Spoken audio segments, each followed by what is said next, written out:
The only rules that really matter are these. What a man can do and what a man can't do. His mission statement is that he's egocentric and his worth is derived from personal gain, power, and pleasure. And plundering his Weasley black guts out. And none of that is helping other people. It is literally all about what he wants to get out of life. I don't care how this is going to affect other people. I don't care what the law or the rules are. I'm going to do what I want to do. You cheated. Pirate. Everybody knows he's an eel. Everybody knows he's going to hurt them. He's going to do what's best for him. But he's just so charming. So charming. He can sometimes get away with it. You are without doubt the worst pirate I've ever heard of. But you have heard of me.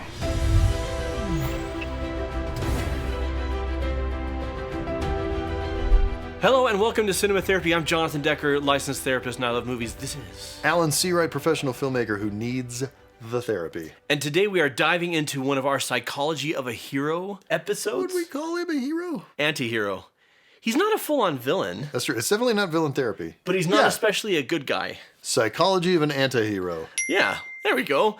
Captain Jack Sparrow. Damn you, Jack Sparrow! What a great first film. Yep. And there are some other films too.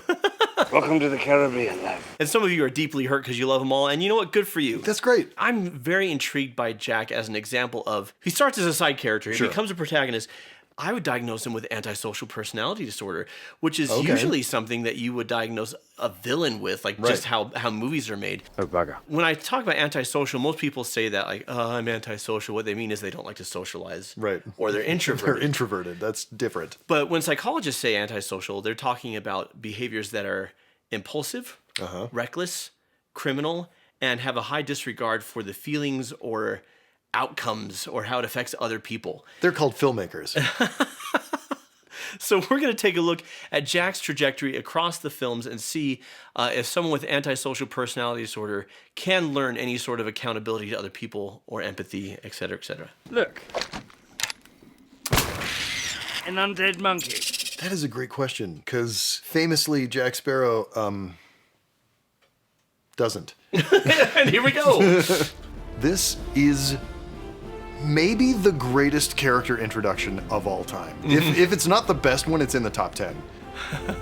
Because it's this big, epic, sweeping, the shots and the score and the stuff. And here we go, and it's a big hero puddle. Come on! I've seen this so many times and it's still funny. Oh, it's so good. And sorry, I have to cut you off again. What? Oh, because we're okay. What's happening? Oh, it's the big epic hero. Okay, he's coming in. And this. Do you know how much work and how many tens of thousands of dollars they spent on that joke? That was a $50,000 plus joke.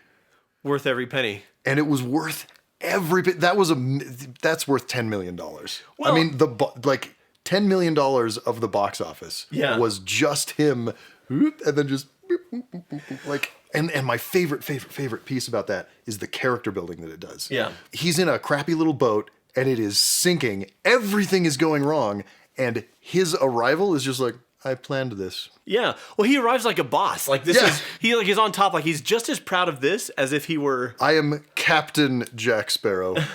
Savvy. Always with his personal. I don't want to say dignity, but always with his pride intact. Yes. You know. I don't think dignity is the word for Captain No, he has Jack's. none. None of that. So let's get back to antisocial personality disorder. He's going to give it to us in his mission statement, what he's all about. I love a good mystery, like Jack solving the mysteries of Davy Jones' locker. And uncovering family secrets, like Will finding out the truth about his dad. And finding things, like how Jack finds the Black Pearl over and over. And over. That's why we're loving June's Journey. It is a hidden object mystery game with a murder mystery, family secrets, and a whole lot more. This episode is sponsored by June's Journey. It's a mobile game that's free to download. I love this game. The art style, the 1920s aesthetic. It is a hidden object game, so obviously you're going to be looking at the art a lot, so it's nice that it's good. Also, the remodeling aspect, like you're improving the grounds of your mansion and like updating it. It's weirdly satisfying. Right? Because you're like, I'm supposed to be solving a murder, but while I'm here, I'm gonna redecorate. Let's get some new garden furniture. Why do I love this? I do, though. So I like to play in between my therapy sessions. I have 5 to 10 minutes just to kind of like recharge and reset my brain.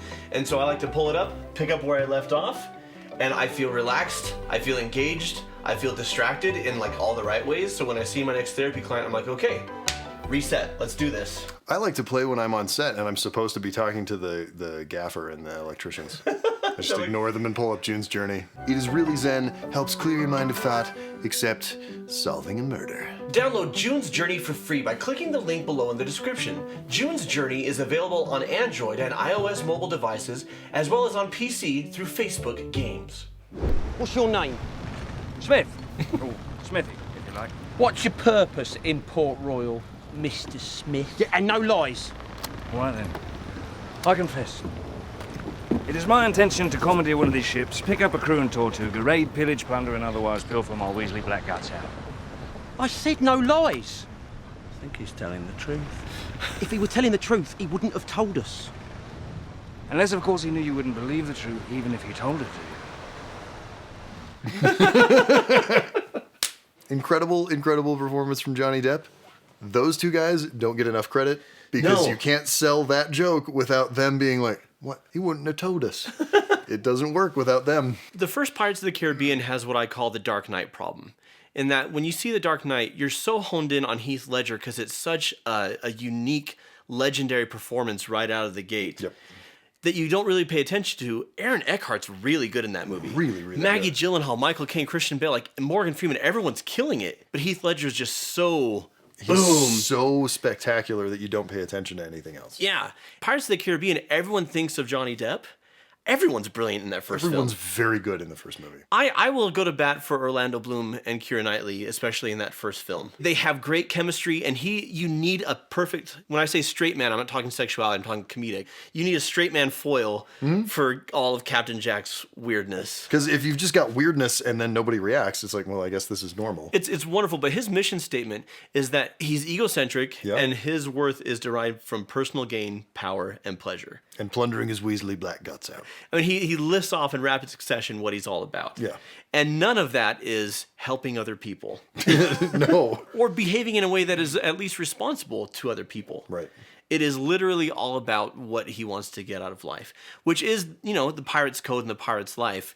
But if we're looking at this individual character, it's an issue. My father was not a pirate. Put it away, son. It's not worth you getting beat again. You didn't beat me. You ignored the rules of engagement. In a fair fight, I'd kill you. And that's not much incentive for me to fight fair, then, is it?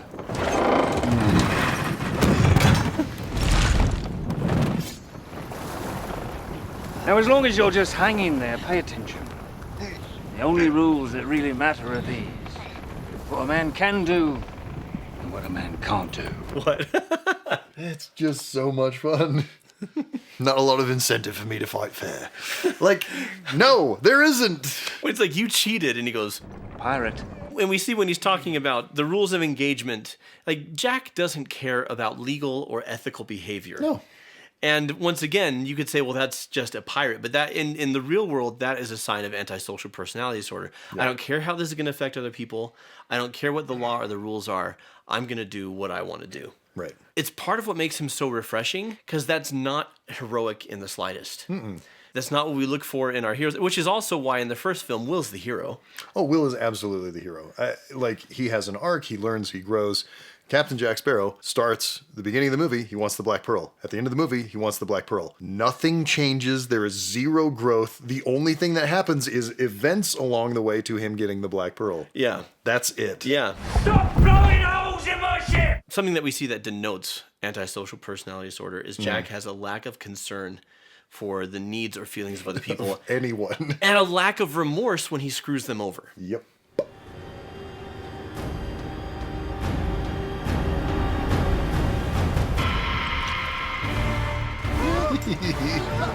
Man, it is stunning to me how well these visual effects still hold up. Oh.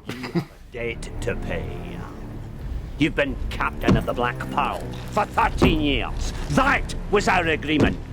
Technically, I was only captain for 2 years. Then I was viciously mutinied upon. Then you were a poor captain, but a captain nonetheless. Have you not introduced yourself all these years as Captain Jack Sparrow? Bill Nye is amazing. You have my payment. One soul. Bill Nye is one of the greatest. One soul He's already over there. is not equal to another. Aha. So we've established my proposal is sound in principle. Now we're just haggling over price. So he abandoned Will. Now we're just haggling over price. Just how many souls do you think my soul is worth? 100 souls. 3 days. You're a diamond, mate. Send me back the boy, I'll get started right off. I keep the boy 99 souls. But I wonder, Sparrow, can you live with this? Can you condemn an innocent man, a friend, to a lifetime of solitude in your name while you roam free? Yep, I'm good with it. So at the end of the first film, Will risks his neck to save Jack. Yeah. And Jack is grateful because Jack doesn't want to die. Right. But he's not that grateful. Not grateful enough for it to change anything. No, because we see here, like, he sends Will to take his place, and then when the fortunes change, he's like, well, maybe I can get Will back and manipulate it. You know, he would be miserable if he were married, so just let him come back. But if it's going to be his neck or Will's, it's just Will's. Yeah. Even though Jack's the one who has the debt to pay, Jack's the one who basically made a deal with the devil. Yeah. And he's willing to sell out his friend. That, my friends, is antisocial personality disorder. Oh. It doesn't always take the form of, I am not willing to do any sort of good in the world. It can take the form of, yeah, I'll do right by somebody as long as it doesn't cost me too greatly or as long as I can get something out of it. Not surprisingly, this discompassionate, selfish approach to life leads to interpersonal relationship problems. Yeah, you haven't changed. Implying the need. Yes. You betrayed me. You seduced me and you used me. I was innocent in the ways of men. You demonstrated a lot of technique for someone I supposedly corrupted. Imminent danger. Open it! I was ready to take my vows. And you?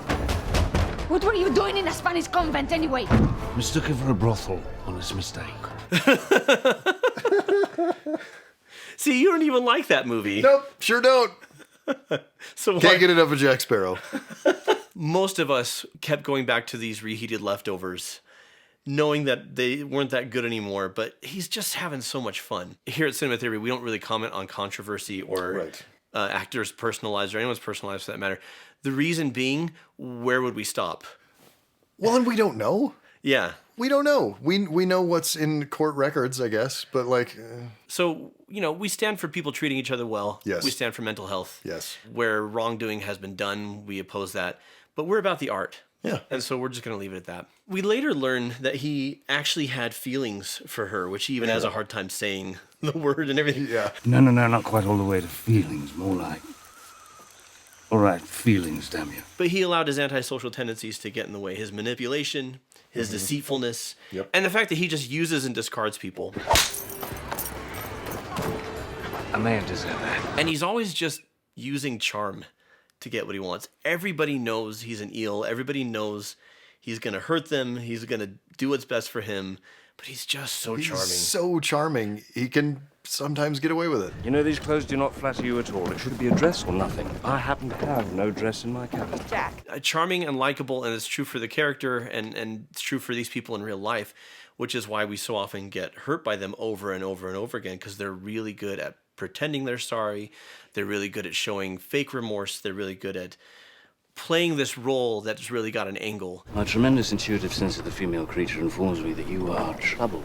And it's interesting because we all love Captain Jack Sparrow, but in real life, this is none of us would want to be friends with him. Yeah. No, he's fun to watch. You wouldn't want him in your life. Ugh, terrible. You would mutiny against him. There's a reason He can't keep a ship. Another trait of antisocial personality disorder is extreme irresponsibility. It's mentioned that Jack Sparrow? he owes all of the pirate lord's money. He owes everybody money. Yeah, he doesn't want to go. He's like, he owes all of the money. He tries to get out of the deal with Davy Jones. Zoe Saldana's mad at him because, he bait and switched her and owes her a ship. Just all over the place. He just doesn't follow through with what he says he's going to do. Yeah. Also an antisocial PD trait, impulsivity. Acts in the spur of the moment without a plan.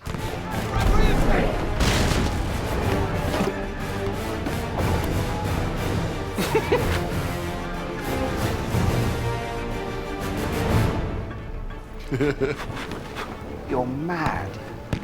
Thank goodness for that, because if I wasn't, this would probably never work.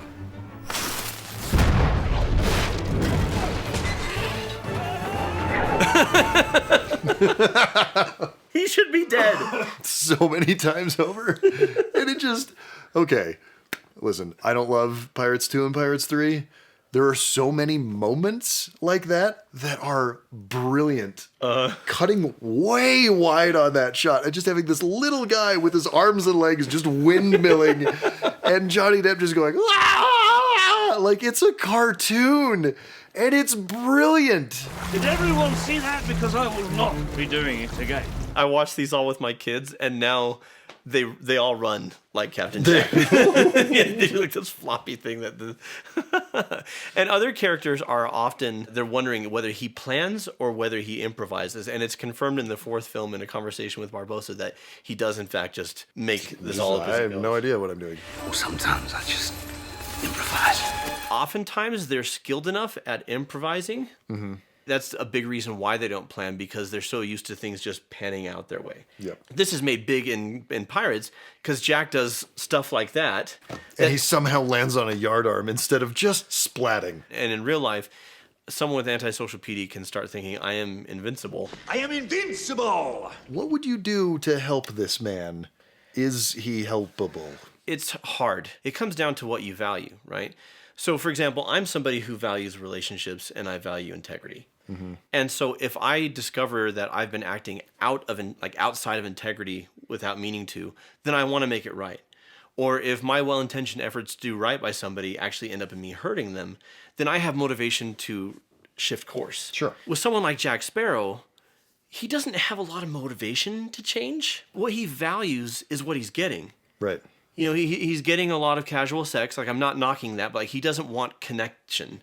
I mean, same as anybody, when the pain of staying the same is greater than the pain of changing, then you'll change. Right. And so what has to happen with someone like this is oftentimes it's a legal issue. Like they're not going to have freedom to do the things and pursue the things they want because they've encountered some sort of legal trouble. And so a lot of them will say, okay, how can I be more charming, more manipulative, more intelligent to work the system? Those that actually change, it doesn't happen with a lot of them, but they start to have real connections. And you might watch this and say, well, if someone's truly antisocial PD, they can't truly connect with someone. But the thing is, it's a spectrum, right? And someone can meet all the criteria and still have enough of that in them that it starts to come out. Yes, like, oh my gosh. What? I would do cognitive behavioral therapy to challenge thinking errors and behaviors that limit or hurt him, that he's not seeing these are limiting or hurting me. I would also do group therapy with people who hold him accountable strongly. Ooh. Because you and I are alike. And there will come a moment when you have a chance to show it. To do the right thing. I love those moments. I like to wave at them as they pass by. You'll have the chance to do something courageous. And when you do, you'll discover something. That you're a good man. All evidence to the contrary. Oh, I have faith in you. Want to know why? Do tell, dearie. Curiosity. You're going to want it. A chance to be admired and gain the rewards that follow. Did he just exhale? You won't be able to resist. You're going to want to know what it tastes like. It's simultaneously funny and kind of gross. It's...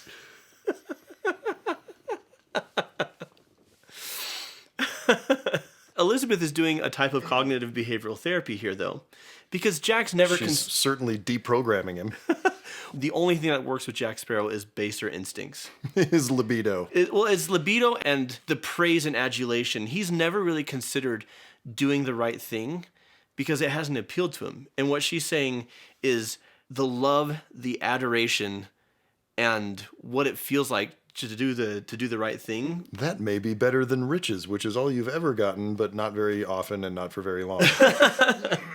And also the rewards that come with it. These movies are so innuendo heavy for a Disney film. Like They're pretty filthy. Yeah, they really are.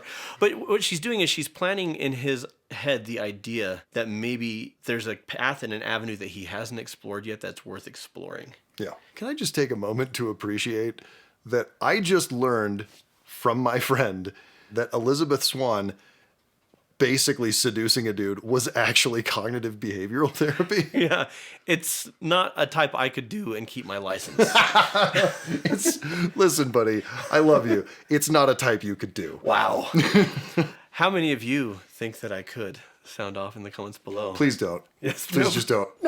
No, definitely not. We don't need that. He doesn't need it. We don't need it. Nobody needs it.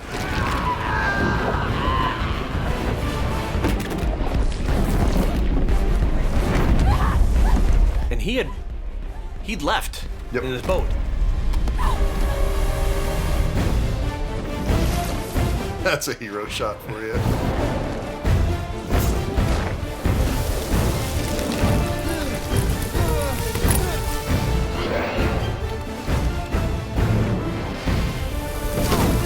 Ow.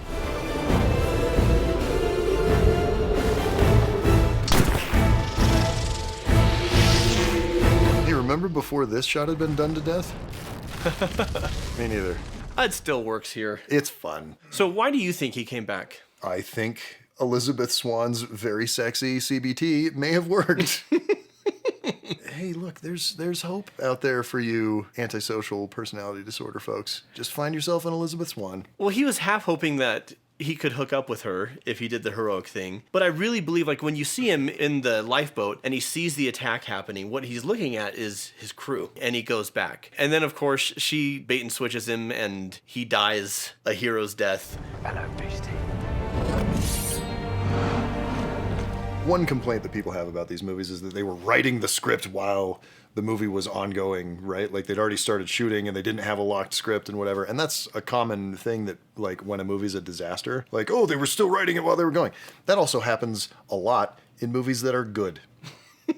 They're more like guidelines anyway. Star Wars famously was a complete mess all the way through the shoot and into the edit. And then later they found it in the edit. They changed some stuff and rewrote things, and movies aren't done until you release them. I had a different experience than you did with Pirates 2 and 3. And I found that I enjoyed 2 and 3 a lot more this time than when they came out.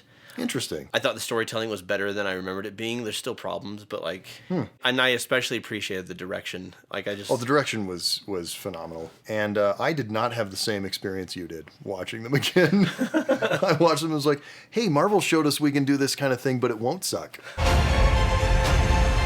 All the pirate mythology is bogged down and there's too much. But as far as Jack's arc, I think it's really strong because here we have somebody at the end of Pirates 2, Elizabeth betrays him to his death. Yep. In Pirates 3, his crew comes to Davy Jones' locker to rescue him. Mm-hmm. And he says, did nobody come here because they missed me? And nobody missed him. Yeah, nobody.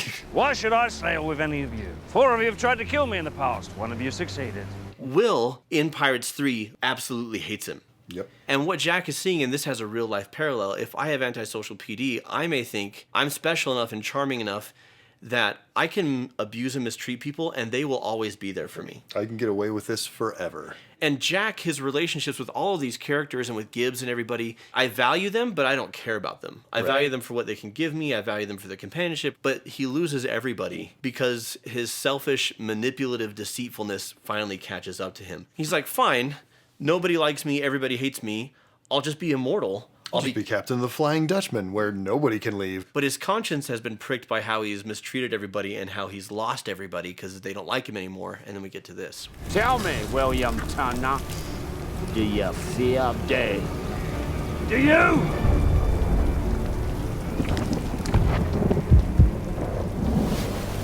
Jack is going to save Will and Elizabeth and their relationship because it serves him, because he can do that. Eddie Tonic, holding life and death in the palm of one's hand. And if he kills Davy Jones, he can be the new captain. So, again, he'll help people as long as it serves him. Cruel is a matter of perspective. Is it?